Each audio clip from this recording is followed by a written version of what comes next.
Dissidia Final Fantasy. What's up, bitches? It's your boy Evil Pikachu here. And I am disgruntled with the new Dissidia NT. I'm playing the open beta on PlayStation 4.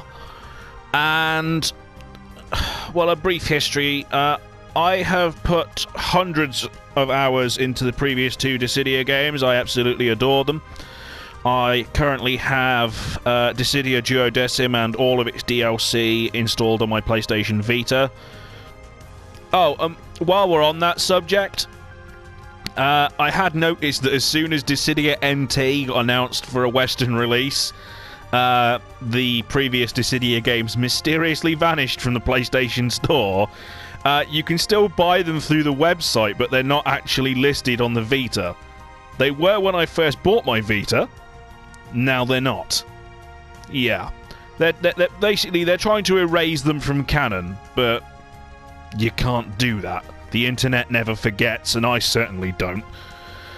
So, as someone who has put hundreds of hours into the previous games and put God only knows how many hours into the Final Fantasy series as a whole, don't even get me started. Let me put it this way, I'm such a Final Fantasy fanboy, self-admitting fanboy, that I own an actual real-life Buster Sword, and yes, I actually do use it. It's by far the most amusing way of getting rid of empty pizza boxes for a start. But I digress. That's the sort of person who's coming at you with this information, so understand exactly how much it breaks my heart to say that this game is a slimy piece of corporate dick. Now, you may be asking, well, what the hell went wrong? It all looked good in the trailers. Like, yeah, it looks good. That's about all I can say for it. Everything else is fucked beyond repair. Now, there are three key issues with this game, and they all add up to a massive corporate dicking. Step one, and I can't show you this one because it will block the PlayStation 4's recording and screw it up. Story mode, it's considered a blocked scene, so it messes with my recording in a number of ways. You have to expend this thing called Memoria to unlock the stages in the story mode. And you get Memoria by playing online or against the AI. So you can't just go through the story mode like it was, oh, I don't know, a fucking Final Fantasy game! Like, you could argue that nobody plays fighting games for the story, but I prefer to have the option. So, all of this, nobody plays Final Fantasy fighting games for the story. I do. I thought Dissidia Duodecim's story was actually not that bad. I like how, you know, in the opening section they actually lose quite badly. So, but yeah, you've basically got to grind to unlock your story mode. That's failing number one. Failing number two is far more severe, I'm afraid, and it involves pressing left on your little analog stick. Oh, what's that? The treasure system, and let's call this what it is. It's fucking loot boxes. You scumbags. What business have loot boxes got in this fucking game? Now, I've opened a few of these loot boxes that you get playing through, you know, matches and stuff. So far, all I've gotten out of it is a few player icons and a couple of voice lines. I think one was for Kane Highwind, the Dragoon from Final Fantasy IV. But going to character customization. Take Cloud, for example. Poster boy for most of the series that he is. Do you really think they're not going to include EX skills in these things? Do you really think they're not going to put skins and weapons? Maybe even full characters in these fucking boxes? And do you really think you're not going to be able to buy them day one with some bullshit premium currency? Spend $100 now and you can get 30 loot boxes. You might even unlock Sephiroth early. Fuck you!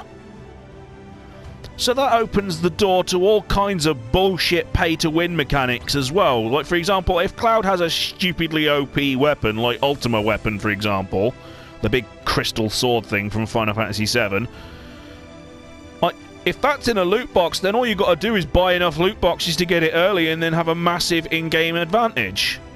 Same goes for any broke-ass EX skills, because there's always one skill that's pointlessly broken. It's always going to be the same.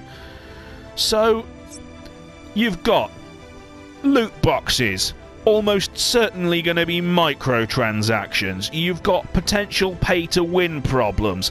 And then on top of that, you've got the fucking season pass. Is there any part of corporate dicking that this game doesn't dive full force into? What is the point? It's just disgusting with it. And given that, basically at this point, Final Fantasy is trading on nostalgia alone. Let's be brutally honest here, people. So, as I said, I'm a big fan of the series, or at least I was until Final Fantasy 13, you know, 12 shook the foundations, 13 nearly broke me. So, the 13 trilogy was... it was awful. It's that simple. I own a copy of Lightning Returns, and every time I go through my games cabinet, I have to basically withhold the urge to puke my guts up at the sight of it. I played through it, and I felt like... you know how ultimately all video games are a waste of time, let's be perfectly honest. You know? But that felt... That was where it became immediately apparent to me that I was wasting my life. You know? That's how bad the game is. It didn't just break the series, it broke video games in general for me. So...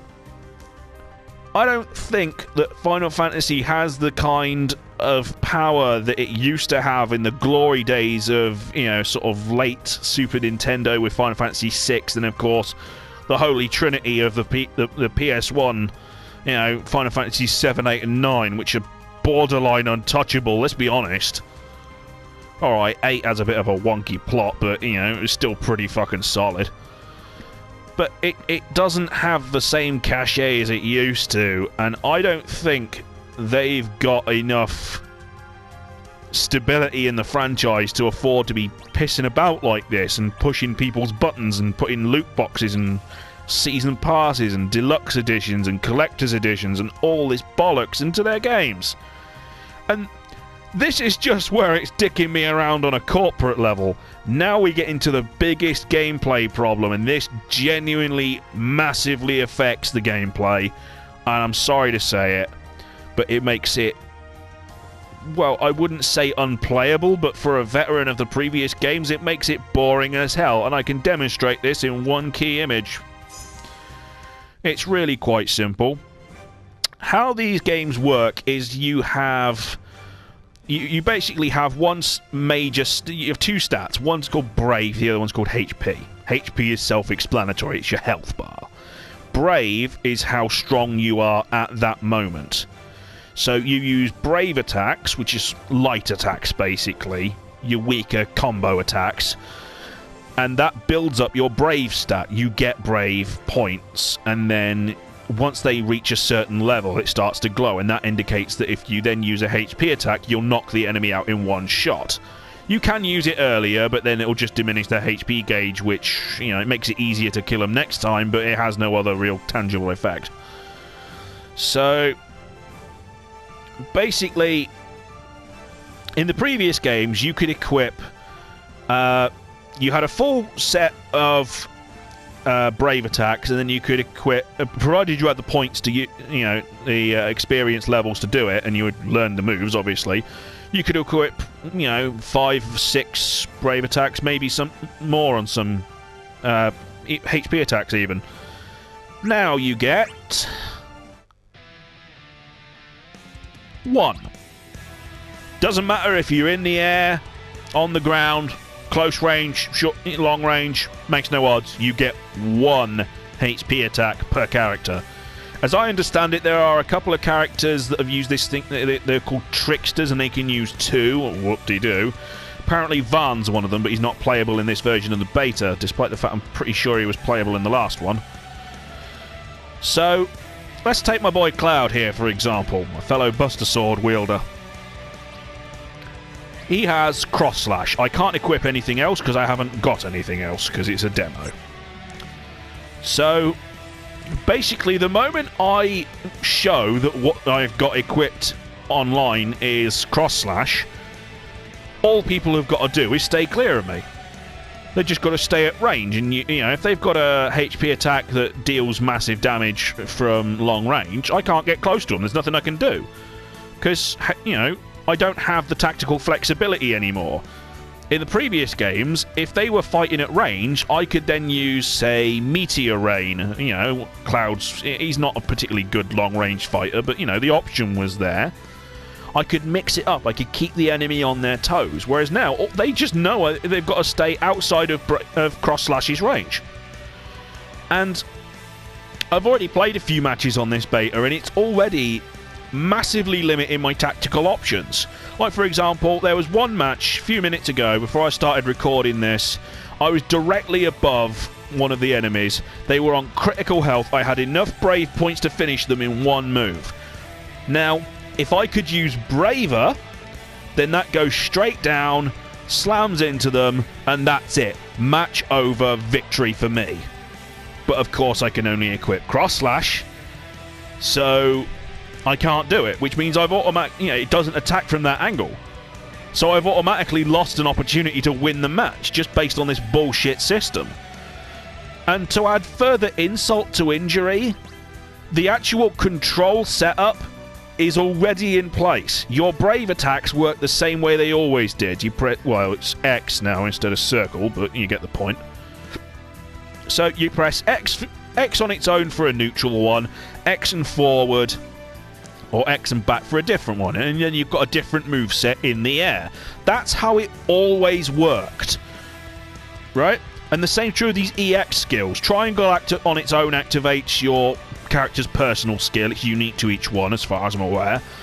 And then you've got, say, on Cloud here, you've got Mighty Strikes and Poison Go, which is forward and triangle, or back and triangle, respectively. Right?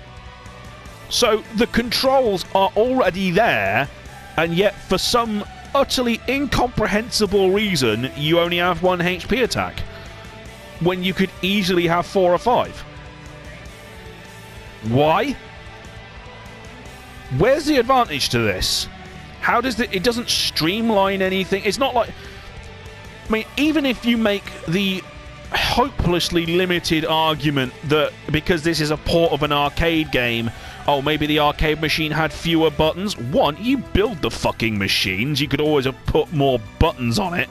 And two, when you're making changes to bring something over to a home console, why not make use of, you know, of the additional buttons that we now have to make the game viable?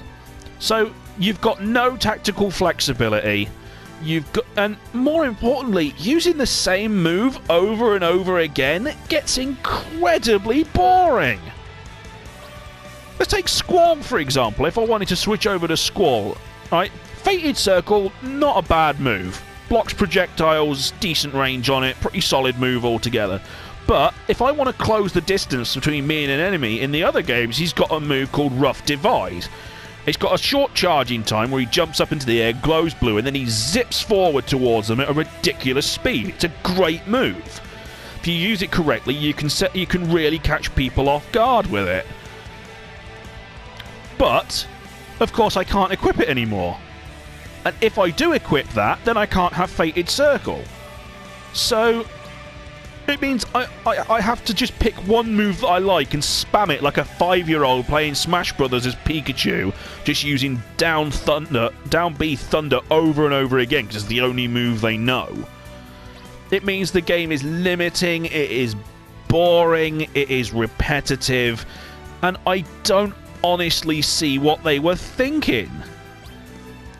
Like, if this was only in the 3-on-3 fights, I could maybe at a push forgive it.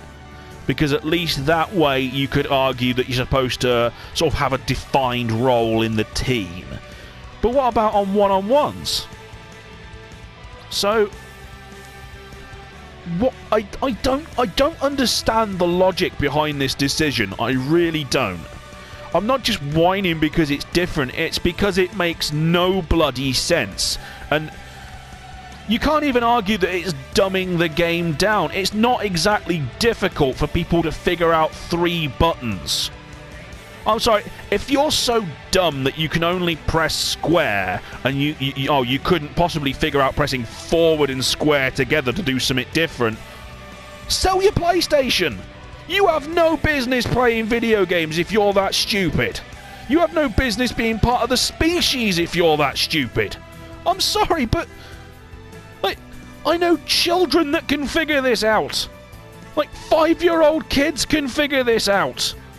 So how far do you need to dumb it down before it's at bloody preschool level? And when you're making a game that's trading entirely on nostalgia and therefore is going to appeal mostly to older fans of the series who have grown up with these characters, why would you want to dumb it down? They're not stupid, or at least most of us aren't. So we're left with a game with very beautiful graphics and great sound, but it's repetitive, dull, incredibly limited, and on top of that, it indulges in every piece of corporate bullshit known to the modern world. Season passes, deluxe editions, collector's editions with some stupid figurine or something. Microtransactions, loot boxes, pay-to-win mechanics, stupid decisions enforcing some ridiculous grind. And I gotta be honest with you, I can't honestly see me paying for this game. It's the sort of thing, like, if I saw it in Tesco's for like 15 quid, I might pick it up, you know, so I can play it for an hour and trade it into CEX for a profit a week later. Yeah?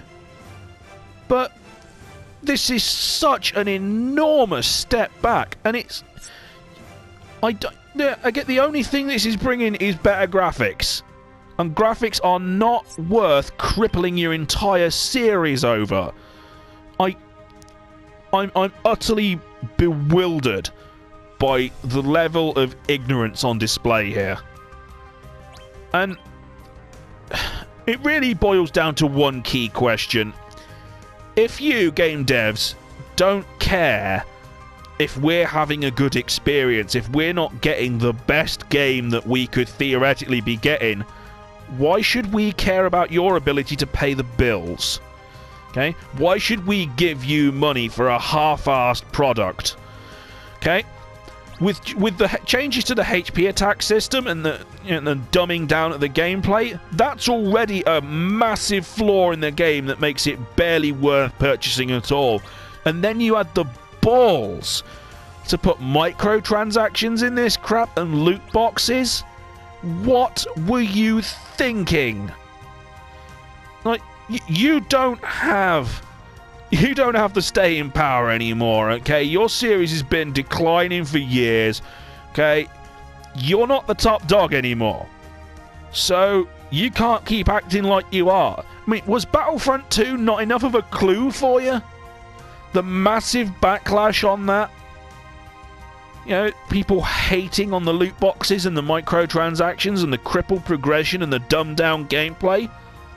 And you decided to go all in with it anyway? So, I'm sorry, but I'm not going to be buying this game. I can easily afford it, I got plenty of money. But that doesn't mean I'm going to piss it away. So, I will be buying Monster Hunter World, though. Because it too had a beta recently. It's got a third one coming up soon. And I loved every second of it. I've been a huge fan of the Monster Hunter series since day one, and that's genuinely elevated the concept. And guess what they haven't done? No loot boxes, no season pass, no microtransactions, no dumbing down the gameplay for the idiots. It's a case of, here is a game that is worth playing. If you want to learn how to play it, here's a tutorial video. Job done! The onus is on us as players to get good, not on on devs to dumb it down so that, you know, even the most drooling, psychologically impaired people can play. Right? I'm not trying to say that, you know, people like that don't deserve to play it. You know, they can have as much fun, but don't ruin it for the 99.9% for the sake of including these 0.0001% of people that are so stupid they couldn't figure out forward and square. That's all I'm saying. Okay? And when you're trading on nostalgia, when this game exists primarily to serve fanboys just like me, you might want to listen to what we want rather than dictate what we're getting based on, you know, your corporate master's ridiculous whims for this uncapped potential profit of loot boxes and microtransactions. Okay, if we don't want them, we're not going to pay for them. It's that simple. And if you don't care what we want, then I don't care about your ability to pay your rent. So, screw you. You've lost my money. You've lost my faith. And this is the last straw for me from Final Fantasy, because the Final Fantasy VII Remake is just vaporware at this point. And the games ever since Sakaguchi left have been garbage. And need we forget... Oh, let's see. Final Fantasy All the Bravest, which basically pulled the exact same shit as this and didn't get away with it. They thought they'd try and sneak it by us again. Do not buy this game. Do not encourage this behaviour. Do not allow them to taint our games with this crap.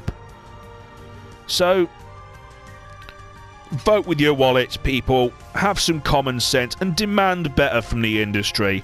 Because you deserve better out of a Dissidia game than some watered-down, microtransaction-ridden corporate garbage. You deserve a real fucking game. Okay? You work hard for your money. Have some dignity about you. So, I work bloody hard for the money I spend on these games, and I'll be bollocks if I'm going to waste it on crap like this. Okay? I demand better. I reward games that are better. Monster Hunter World has earned it. Nier Automata earned it. Persona 5 earned it. Horizon Zero Dawn earned it. This doesn't even come fucking close. That's it from me. Leave your thoughts in the comment. I'm sorry I went on a bit of an angry rant there, but my god, this game is offensive to me. It represents every slimy corporate dick-headed move that you can possibly cram up the arse of a modern game. And it is absolutely sickening, and this needs to stop. At this point, I'm seriously considering boycotting video games altogether and just taking up knitting or something. At least I don't charge you microtransactions there. Bastards. Right, that's it from me. Tell me what you think. Do you think it's been dumbed down? Do you think the microtransactions are going to get out of hand? Yeah, or do you just like the pretty sparkly lights that are very pretty? Is that all you care about is flashy graphics? Because if so, buy a fucking Blu-ray. You know? You can get the Avengers movie on Blu-ray and sit and stare at Scarlett Johansson. That's basically all you need, right? So you stick to staring at that and leave gaming for the actual gamers. How about that? Alright. I've got to go before I keep ranting for another hour. So I'm going to go and make myself a bacon sandwich to calm down before I kill something. So that's it from me, ladies and gentlemen. Thank you very much for listening. Good night.